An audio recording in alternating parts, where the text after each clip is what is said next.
বৰপেটা পৌৰসভাৰ অন্তৰ্ভুক্ত বিভিন্ন ৱাৰ্ডত বিশুদ্ধ খোৱা পানীৰ অভাৱ দীৰ্ঘদিনৰ পৰা চলি আহিছে। বিগত কেইবছৰৰ পৰা চলি অহা এই সমস্যা সাময়িকভাৱে সমাধানৰ বাবে বৰপেটা পৌৰসভাই অগ্ৰাধিকাৰ ভিত্তিত প্ৰতিটো ৱাৰ্ডত থিতাতে পৰিশোধন কৰা পানী টেপ যোগে যোগান ধৰাৰ পদক্ষেপ কৰা হৈছে। ইয়াৰ অংশ হিচাপে ৰবিবাৰে বৰপেটা পৌৰসভাৰ এটা এনে পৰিশোধন কেন্দ্ৰ মুকলি কৰা হয়। পৌৰসভাখনৰ 18 নম্বৰ ৱাৰ্ডৰ হৰিজন কলনীত 18,71,000 টকা ব্যয় সাপেক্ষে স্থাপন কৰা কেন্দ্ৰটো উদ্বোধন কৰে 18 নং ৱাৰ্ডৰ পাৰিষদ ৰূপক বায়নে।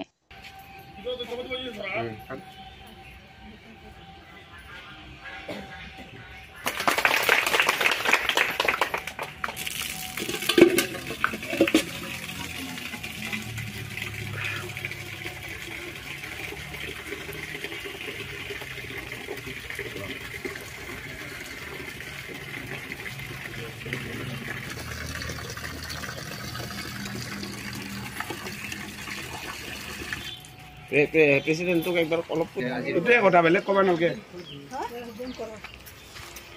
কব আপনি কব আপনি মানে আজি যে 18 নম্বর ওয়ার্ড এটা solar pump water solar pump আগে পানি ফিল্টার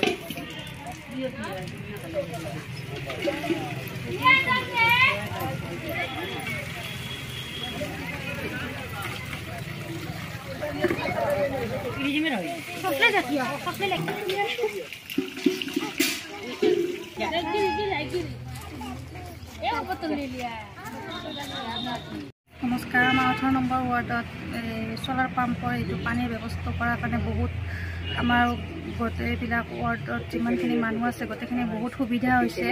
এইটোৰ কাৰণে চৰকাৰক কৈ এইখিনিৰ কাৰণে বহুত বহুত ধন্যবাদ। নমস্কাৰ, মই ৰীতা বাছু 18 নম্বৰ ৱাৰ্ডৰ পৰা কৈছোঁ। এইটো তাৰমানে দিয়াৰ পৰা বিৰাট সুবিধা হৈছে আমাৰ ইয়াৰে মানুহখিনিৰ। আগতে মানে কিনি খাই আছিল আৰু কিছুমান দমকলৰো খাই আছে। ময়ে দমকলৰ খাই আছিলোঁ। এতিয়া মানে এইটো দিয়াৰ পৰা মই ইয়াৰ পৰা খাওঁ। মই এইখিনিয়ে কওঁ।